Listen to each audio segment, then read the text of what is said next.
Hello everybody, I'm Oliver, this is Chaotic Bibliophile, and today I'm going to tell you about 21 extraordinary books.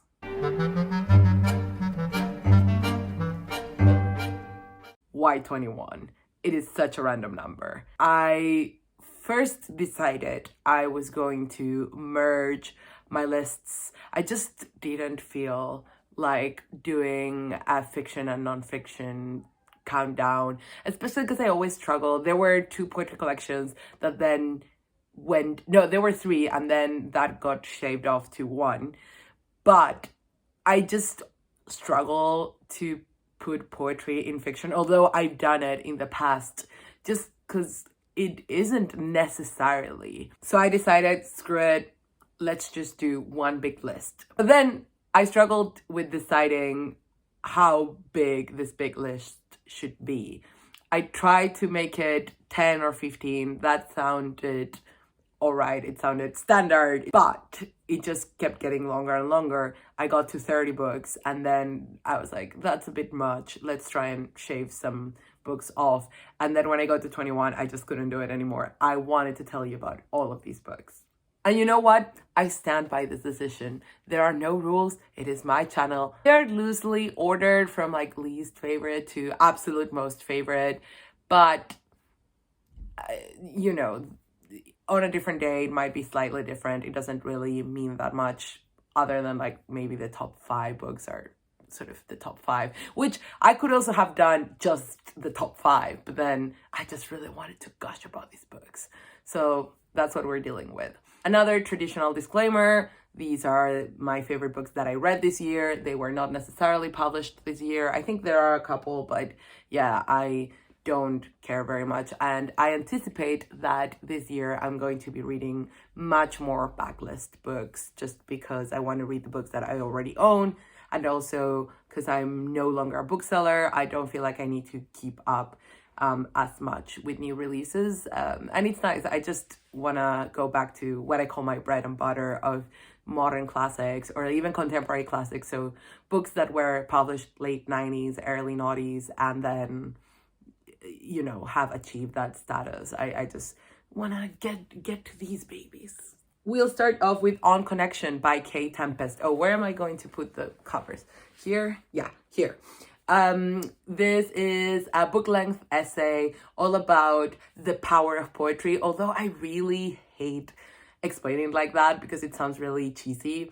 And it is very sentimental, but in a very non-cliche way. Kae Tempest has been around the block. They have read everywhere. And they are just like such an interesting poet and performer. And I was really motivated to pick this up after I saw them read at Transpride London, but also because everyone at the booktuber meetup just gushed about that book. I talk a little bit about it in my Met Cool People Bought Some Books video, link down below and in the eye. It really delivered. The rhythm is really great. I can totally hear them reading this as I read it myself. And it's all about what reading aloud or like the potential of poetry to connect people, but in real tangible ways, in spite of being in a system where we are encouraged to be isolated and selfish. Please give it a shot. It's really great. Following that up is a book that is not only a December book, but it's actually, I think, the first audiobook that's ever made it onto the list. I think I've mentioned a couple times that I mostly listen to audiobooks of books that I am curious about, but that I don't necessarily intend to read in physical form. But this book was a book that I actually have wanted to read for a while. I was really intrigued by it, and I just decided to pick it up on audiobook as a way of not spending money and buying it from the Oxfam where I volunteer because it was there on the shelf, but I really didn't want to add to my physical TBR, and so I checked it out of the library like a good boy. The Lost Daughter by Elena Ferrante, translated by Ann Goldstein and narrated by Hilary Hoover. I adore this. Of course, I'm going to talk a little bit more about it in my December wrap-up, but essentially this is a novella about this woman who goes to a beach to sort of write and think, and she's reflecting about this time in her life where she abandoned, quote unquote, her daughters for 3 years, and then she came back, and it has an intrigue at the center of it that is actually quite engrossing. I think the same story could have been quite dull on the hands of a different writer. This is my first Ferrante, by the way. I was planning to read My Brilliant Friend at some point. The thing is that I have my copy in Chile, and then I tried checking out the audiobook, but I did not like that narration, so I just stopped. I don't even know if it's like the same narrator, but there is something that makes the other narration feel quite weird and off, and yeah, I don't know. Anyways, this one was brilliant. I really, really loved the narration. I think it really added to the voice. It is a first-person narrative. It is very introspective and just very tense, because you see where she's coming from. The main character doesn't try to sell herself as more beatific, or she's actually quite harsh with herself, but at the same time, she's unapologetic about her actions and having chosen herself at times over her daughters. You can also feel the ways in which the daughter-mother relationship is especially fraught, and all those potential dynamics and potential for pain, but also for kinship. It's just really, really fascinating. Moving on, we have The Secret Lives of Church Ladies by Deesha Philyaw. And if this book is so far down the list, you can see how amazing this list is.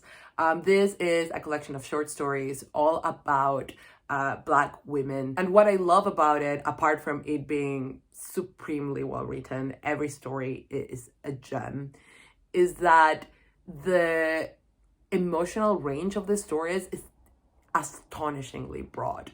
By which I mean, there are stories that are actually heartbreaking, whereas there are others that are so sweet and uplifting. It is so unusual to find a book that delivers on so many fronts. They all worked, and they worked together, and they worked in conversation with one another. There are actually some stories that could be read as interlinked, which was really interesting, and there's also lots of queerness in it. Just highly, highly recommend. Following that is The Argonauts by Maggie Nelson. I absolutely love this book. It is a memoir that has become slightly controversial as time has gone on. It's basically about Maggie Nelson's pregnancy, as well as her partner. Is he her husband now?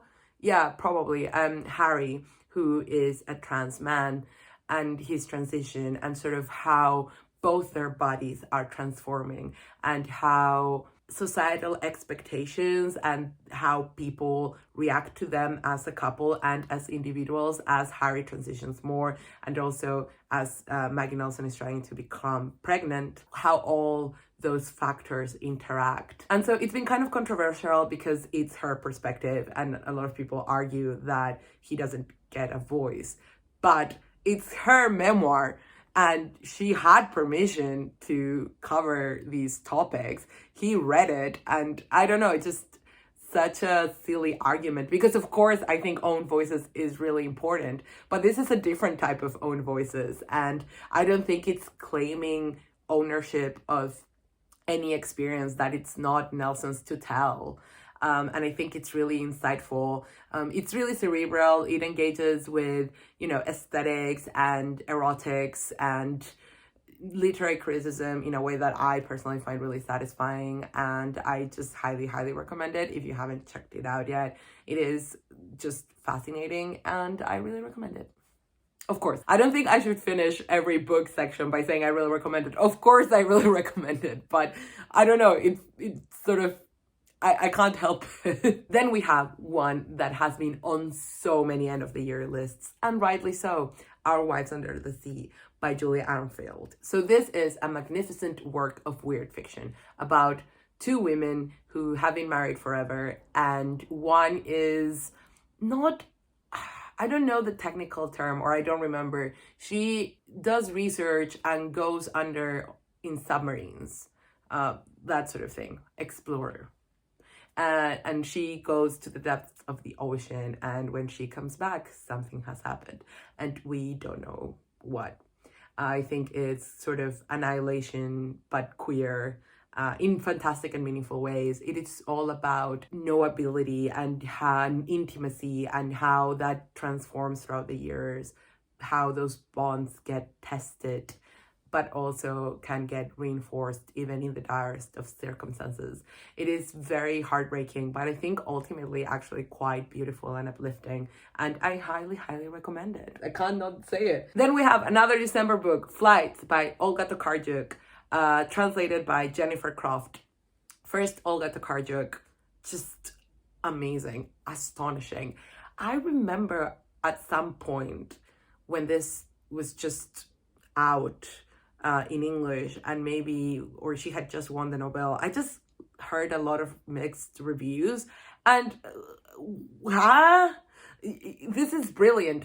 I will say it took me a while to sort of catch on to what was going on and the different sort of threads of story. I don't even know if I would call it a novel. I think it's more like a text or a book about, but that doesn't make it any less great. And the thing that pulled me through the beginning when I was confused was the writing. The writing is so spectacular. I just kept wanting to know more. So this is a book that is best described by saying what it's about. And it's all about displacement and traveling and being a nomad, both by choice, but even that choice is more like a calling, but also sometimes not by choice, and sort of moving around and the physicality of moving around. And it's all about the body. There are so many strands having to do with medicine and with preserving the body, the ethics of doing so, the ethics of medical research and of, borders and of archiving. And again, there are so many strands. Some of them are there from the beginning and then come back at the end. Some others sort of pop up and are resolved quite quickly and then come back up. But it's just like a tapestry of goodness. I am definitely going to read Drive Your Plow this year. I am glad I read it this year because I think I read it at the perfect time. It was exactly what I was craving. But at the same time, I do ask myself, why did I take this long? So, Then I do want to talk about I'm Glad My Mom Died by Jeanette Mccurdy, which is a memoir that was, again, very, very popular when it just came out. So much so that it's been more than a year, I think, and it's still not out in paperback. They just keep selling that hardcover. And I can see why. It's amazing. It is deceptively simple. In case you don't know, Jeanette Mccurdy was a child star. She rose to fame as Sam in the show iCarly at Nickelodeon, but she was famous before. And afterwards, she had this spin-off with Ariana Grande, Sam and Cat.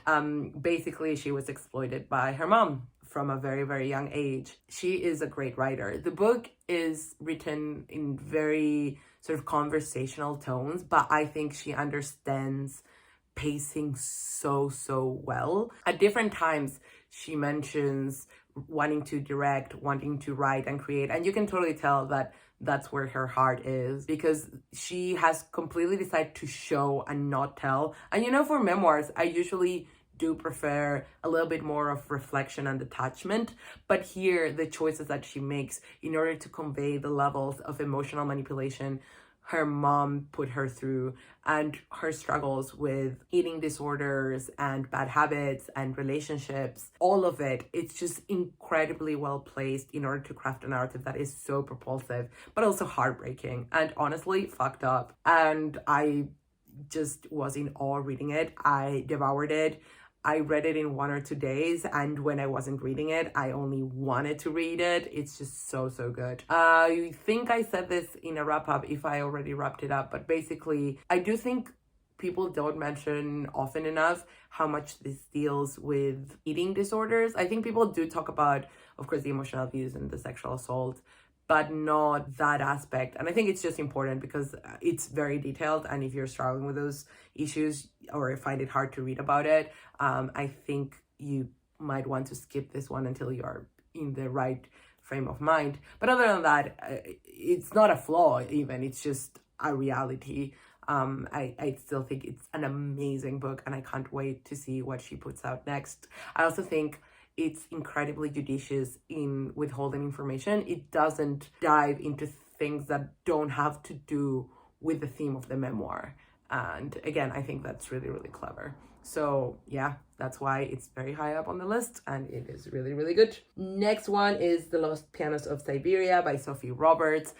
This I talked about in my Nonfiction November wrap-up, which you can find linked down below and in the eye as always. This is a travel writing book mostly, I will say, but there's so much history in here that I think it can also be safely considered a history book. And of course, there is a healthy dose of music writing in there. This is all about Sophie Roberts embarking on this odyssey through Siberia in order to track down old pianos so she can gift one to one of her dear friends, who is a great pianist.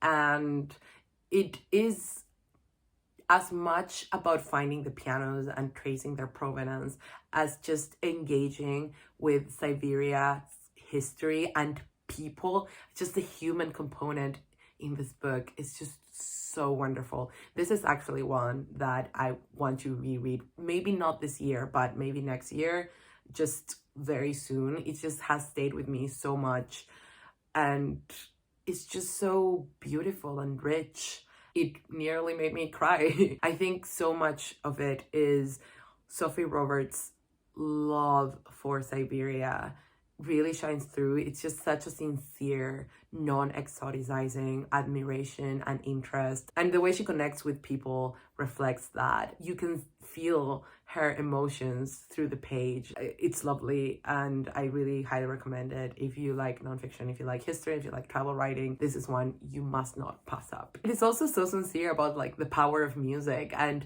you know, because the piano is such a large instrument that traditionally, of course now with digitals you can have headphones, but traditionally it is one of those instruments that there is no way to really muffle or sort of have it not be a thing occupying space and attention in a room, and therefore is, I think, inherently social in a way that of course all instruments are, but I think the piano especially so. And she, yeah, really dives into that element as well. And it's just so good, just so good. Completely different, not moving in that way at all, but I do want to talk about Boulder by Eva Baltasar, translated by Julia Sanchez. I have not stopped thinking about this book the entire year.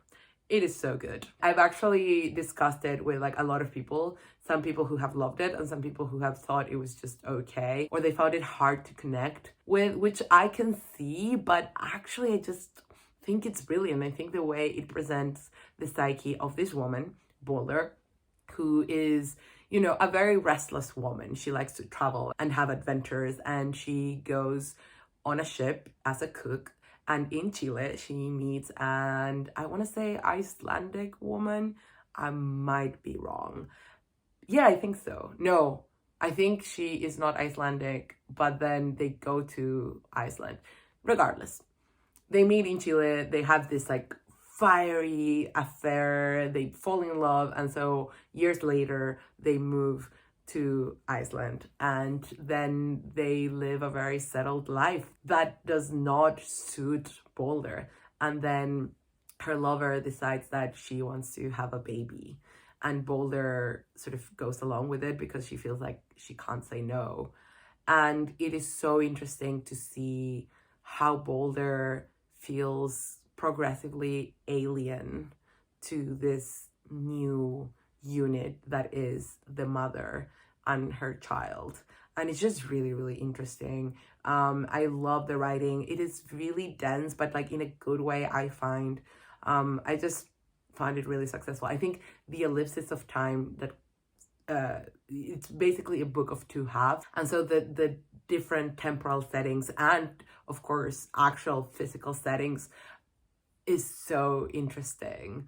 And yeah, I just can't wait to read more by this author. I will definitely read Permafrost this year. And I wrote, if I'm not mistaken, a review for my former bookshop. So if you're interested in checking that out, I will link it down below. Then we have one that took me a long time to read, but not really. Basically, I devoured a little bit of it, then I paused it. And then I devoured it again in October for Victober. It's a Victorian book. It's Middlemarch by George Eliot. It's great. It's as great as everyone says. The characterization, it does take a dip.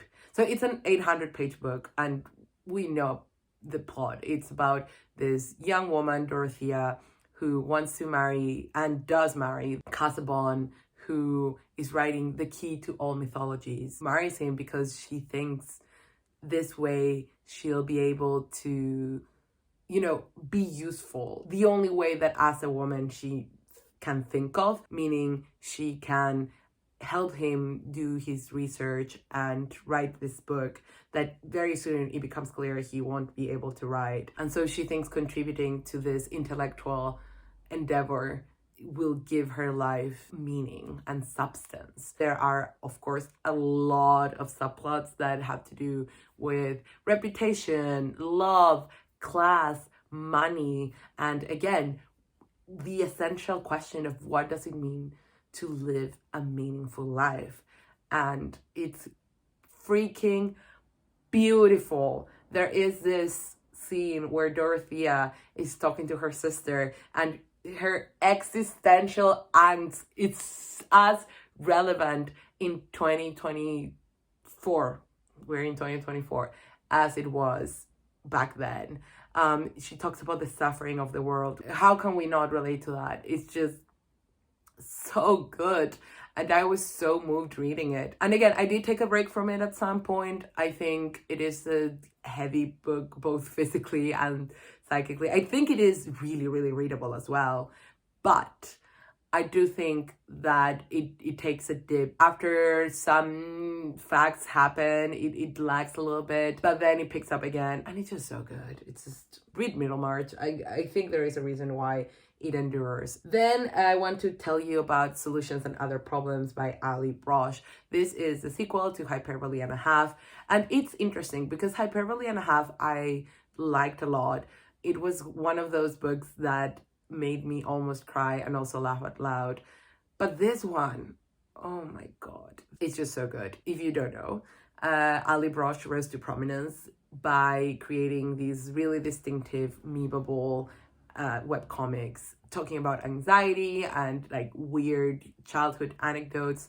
She is a very particular person and has always been. So she talks about that in her comics. And then she released this book, immediate bestseller, and she was supposed to go on a book tour. And then she didn't. She stopped creating. There were no follow-ups. 10 years later, she comes out with this book, which does touch on the reason why that was the case. It is honestly one of the heaviest books that I've read this year. And I read so many heavy books. It is also hilarious and it made me laugh out loud. If you look for like beautiful art in your graphic novels, I understand why you might be put off by this sort of purposefully crude style. But please don't let that stop you. It is so good. Check it out. Sliding onto the top 10, we have Chouette by Claire Oshetsky. And I spoke about this in a wrap-up, but I don't remember which one. So I'm not gonna link that. Because, I mean, to be fair, I've spoken of most of these books in wrap-ups already. So, okay, never mind. The point is, this book is probably my biggest surprise of 2023. I only picked it up, and I told this story in that wrap-up, because the inspiration for this book is largely Patricia Taxon. It was written by her mom. Patricia is a YouTuber that I've only seen a couple of videos by, but they are fantastic. The video where she mentions this book, which is all about furry aesthetics. It's called On the Ethics of Boinking Animal People, and you should definitely watch it. It's one of the best video essays I've ever watched. And I say that completely unironically. But anyways, this book is about this woman who is visited by an owl lover at night, and she becomes pregnant from this encounter. And it's very interesting because the owl is a female, so there is that sort of homoeroticism and sort of queerness element And then she becomes pregnant with an owl baby. And at first, no one believes her that she has an owl baby.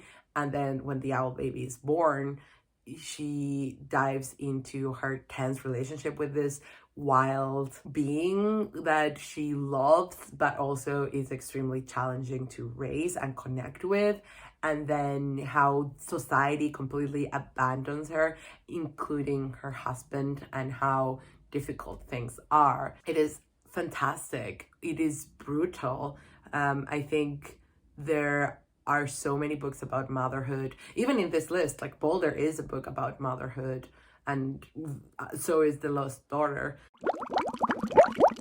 Interesting. I've been resisting reading Olga Round's new book, My Work, just because I don't want to necessarily read about motherhood. I think it's a very interesting topic. It's just that if you watch all my videos and you've seen the egg harvest video, I feel like I've been thinking about sort of parenthood enough this year, and I don't necessarily want to read more of it, but yet, you know, so see, it's not about the theme, it's about how good the book is. Anyways, moving on with the book. Beautifully written. It is magical realism in the best way possible. It's not whimsical at all. It borders horror, but there's also real affection and real sort of protectiveness over, you know, when you have a child that doesn't conform to the standards of society, and to the point to where it's hard for the mom to accept it. But once the mom gets it, she'll be the fiercest defender of her child. And that is beautiful, and it's just great. I really recommend it. But I do think it's quite impactful in the descriptions and in sort of the dynamics. Just be in the correct mindset is what I'm saying. Number 9 is another really heavy book, When I Hit You by Meena Kandasami. That was also one of the biggest surprise of 2023. It's just that when it was nominated to the Booker Prize, or no, Women's Prize, I just kept hearing very mixed things, and as I recall it, at least from trusted reviewers, that just made me feel that I wouldn't like it. So I ended up picking it up because a friend recommended it and lent it to me. I loved it. It's great. It's the way it depicts abuse is just so unsentimentally in a way. It is a chillingly enraging and raging book, if that makes sense. So it is about this young woman who gets married to this left-wing intellectual professor who turns out to be an abuser. And because she married for love instead of having an arranged marriage, it was even harder for her to leave. The way it's written is really interesting because it's not one chronological narrative. It actually begins with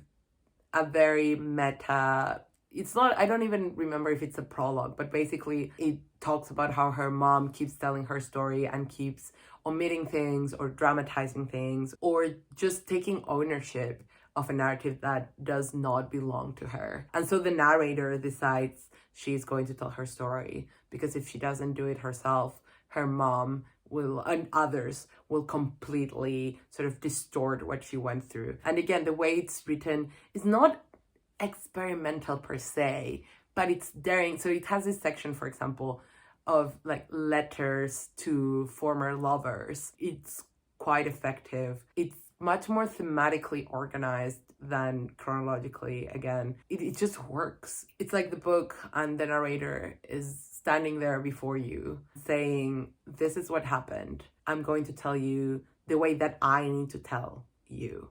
And you just have to read on and listen. And it's just so good. The next book is also about relationships, but in a slightly different way. Daddy Boy by Emerson Whitney. It is published by Zaffar Press in the UK, which of course has my heart forever. Look at that cover. That cover is stunning. Go get it now. If you like the Argonauts, if you like road trip books. So I haven't read this yet, but I'm pretty sure if you like Nevada by Imogen Bini, you will love this book. It's fantastic. It is a memoir about Emerson Whitney's relationship with his parents and the male members of his family, as well as the dissolution of a 10-year-old relationship with a professional dominatrix.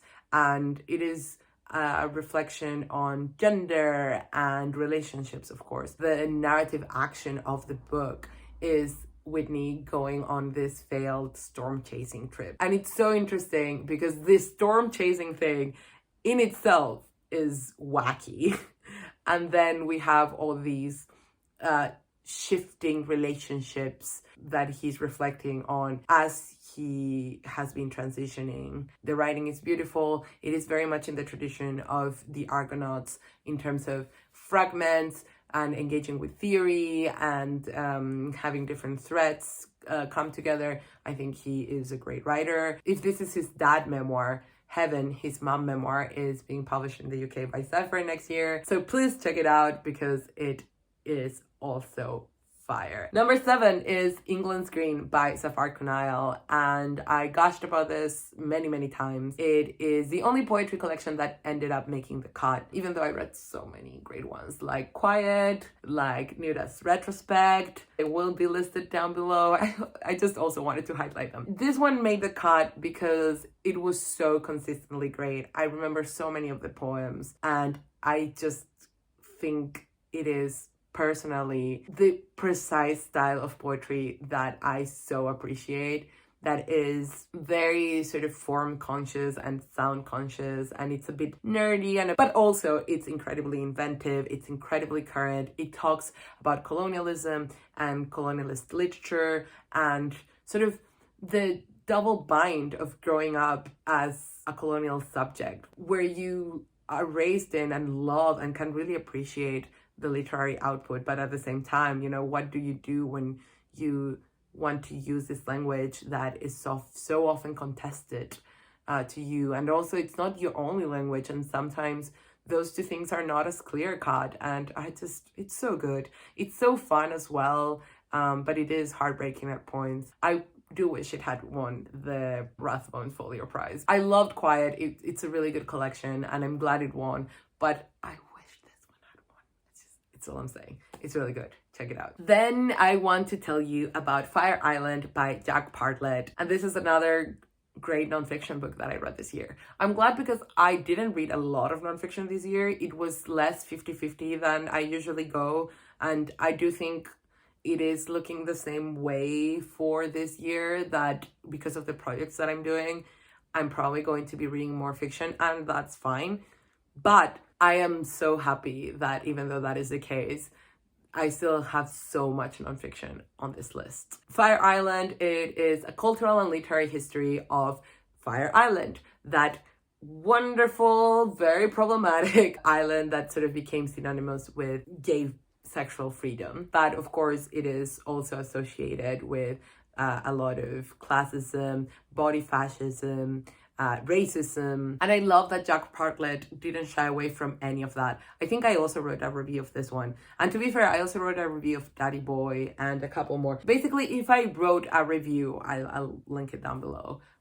You can check it out. They tend to be really short because they were for like the bookshop audience. Yeah, I was worried that Jack Bartlett would overly romanticize Fire Island, but he doesn't. And also, he's not like overly critical. I mean, he's not cynical about it. He still acknowledges two things. First, that you can't deny the importance and the role that Fire Island fulfilled as a space for queer people, and of course mostly gay men, but actually, and this is my second point, more queer people than we believe, a lot of trans people and a lot of queer women as well. So it's not all doom and gloom, but also he is critical where he needs to be, and he dives into it quite significantly, and I love that. He also touches on class in really important ways, and he talks about his own experience going to Fire Island. And then he also talks about the art that was produced in Fire Island and different opinions that arose from it. So I really recommend it. It is really fun. It is really good. You know, I love a good cultural history. So if you enjoy books like Debussy's Paris or Strapless, check this one out. It's really good. Top 5. A book that I'm surprised is this high up. And again, I didn't super thought about this, so maybe, you know, if I started comparing one-on-one, it doesn't really matter, does it? These books, I love all of them. It's Things I Didn't Throw Out by Marcin Wicha, or Wicha, or there are so many ways this could be pronounced. I should have looked it up, but I did not. Translated by Marta Dziurosz. I think one of my 2024 channel resolutions should be start looking up pronunciation of names, because it is quite disrespectful. I will start doing it. A wonderful memoir by this Polish author. Unlike anything I ever read, actually. It could be construed as a memoir in essays, but they are not really essays. They are more like vignettes, but all the vignettes are about objects or centered around objects. It is a premise that I think I often see, but I've never seen executed to such a literal degree, where all the stories do start and end with the objects, and the point of very much the objects. And it is a memoir about the author's mother, who passed away from cancer. You know, his dad is there as well, and he does get a lot of mentions, but it is all about his relationship with his mother, and it's heartbreaking and hilarious and just so fun. It is, you know, charming, and it can get a little bit sentimental, but in the best way. It's this author writing about his mom through the objects she left behind. It's literally called Things I Didn't Throw Out. And it's also a really bookish book. A lot of the things are related to culture. And because of that, it is not actually just about the relationship with the mom. It's also a lot about Polish culture. And, you know, there's a lot about language, religion, what books were being read, what books were being banned. There is a whole thing where there were like shortages of books, so you had to like cultivate relationships with the bookseller in order to get them. It was a whole thing. It is such an interesting book. Explaining these things just make me realize why it is so high up on this list. Wow, what a book. What a book. If you like memoirs, or if you like books about books, this one you cannot miss. One that I read in October, therefore I haven't officially wrapped it up, and it's hilarious because I talked about it in my nonfiction November TBR, because another book by the same author is on there. It doesn't really matter because I'm talking about it now, and it is Love and Money, Sex and Death by Mackenzie Work. This is yet another memoir. I have always known that I love memoirs. Essentially, I feel like really good memoirs are also, you know, cultural commentary and even philosophy. So yeah. Anyways, this book is a memoir in letters about Mackenzie Work's transition. She is a great scholar, such an interesting thinker. She writes a lot about politics, but also rape culture. I read this book while I was on my first vacation in over a year in Manchester. I went there for a week, had an amazing time, and it was actually a present from a friend. I was really debating whether I should buy or not, and she was like, it's my present to you. And so I read it right away, and I loved it. It's, as I said, 4 letters. One is to her mom, or 2 maybe are to her mom. One is to an ex, and the other one I think is to her current partner. Oh no, and there is another one that is for sort of a composite of different trans women that have lost their lives because of transphobia, and it is so affecting, and it has all of her thoughts on living and transitioning and gender, and it is brilliant. I just think about it makes me a little bit teary-eyed,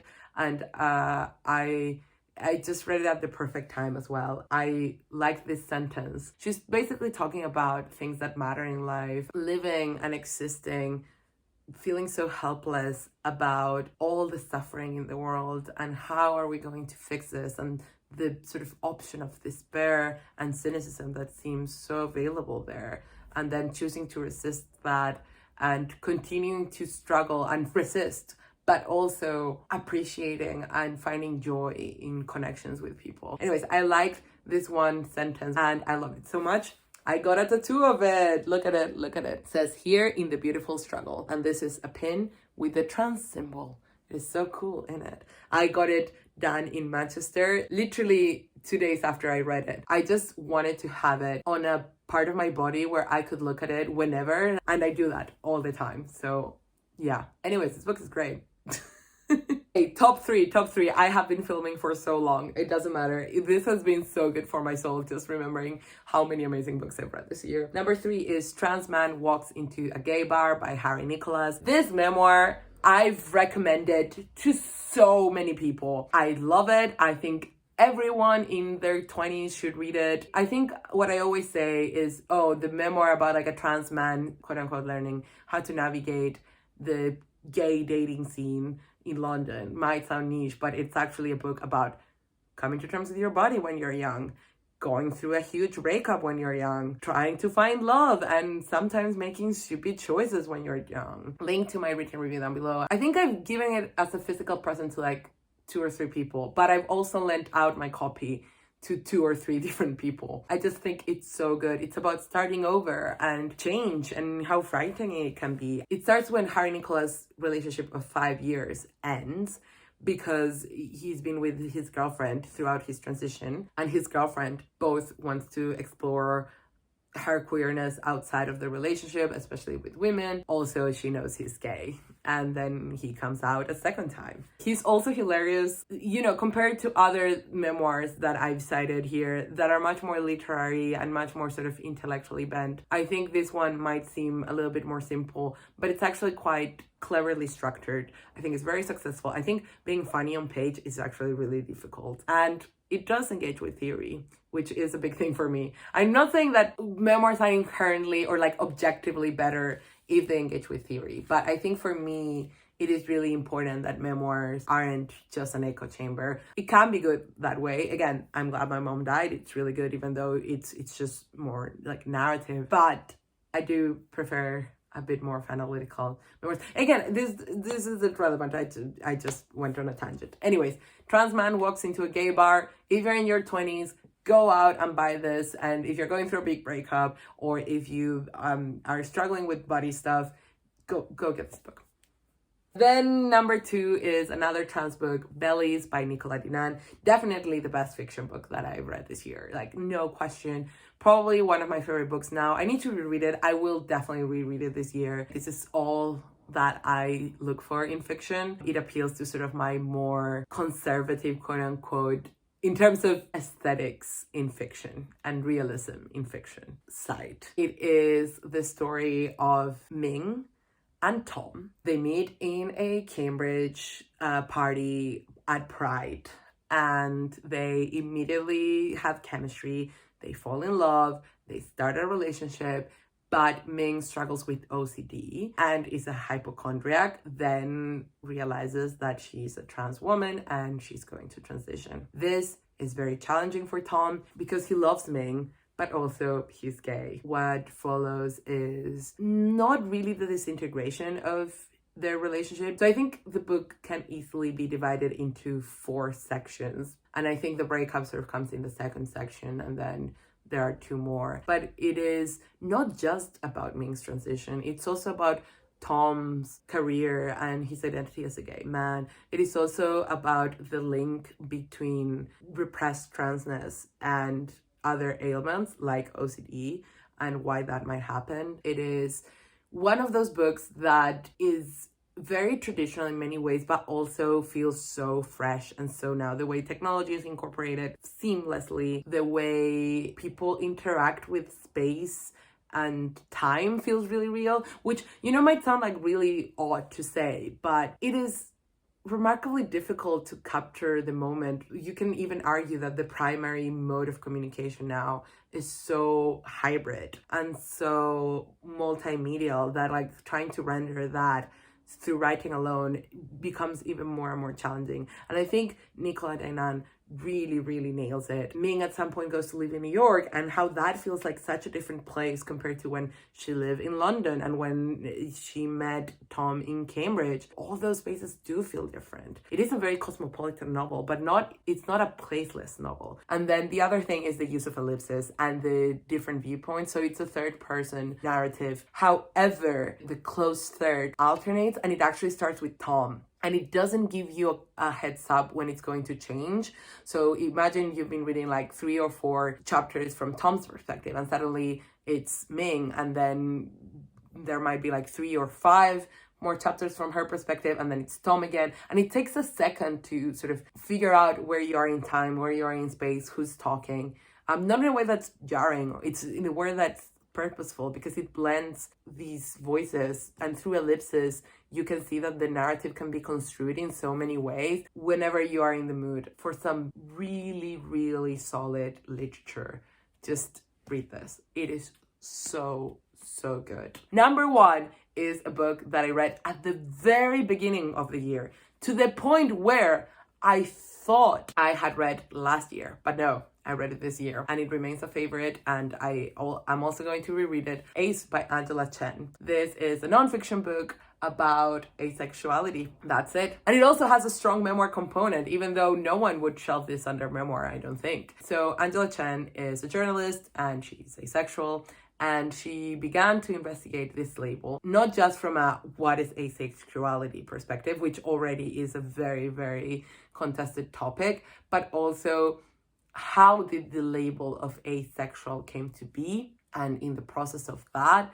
she touches upon issues of class and race and gatekeeping in queer spaces. What are some of the challenges of having to define something in terms of a lack? I think what I admire the most, apart from how well she writes and how she can synthesize what is clearly new academic research into knowledge that is accessible to everyone, it's just a magnificent piece of scholarship. Yeah, how she does that, but also she's incredibly candid about her own experiences, is genuinely open to the different possibilities and the permeability of boundaries in labels. And she both acknowledges the usefulness of labels as not only a tool to identify ourselves and recognize ourselves and, you know, connect with other people like us, but also as a political tool. She acknowledges that. But at the same time, she warns against the risks of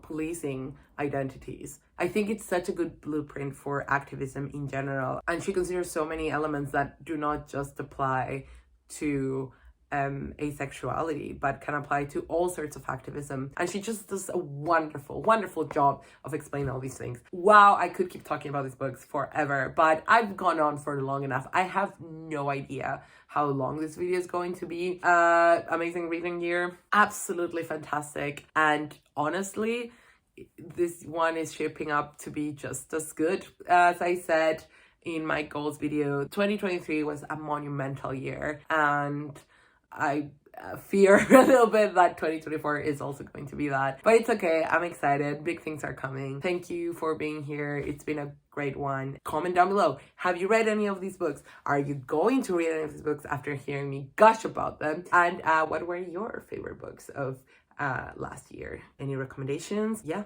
that's it. See you next time.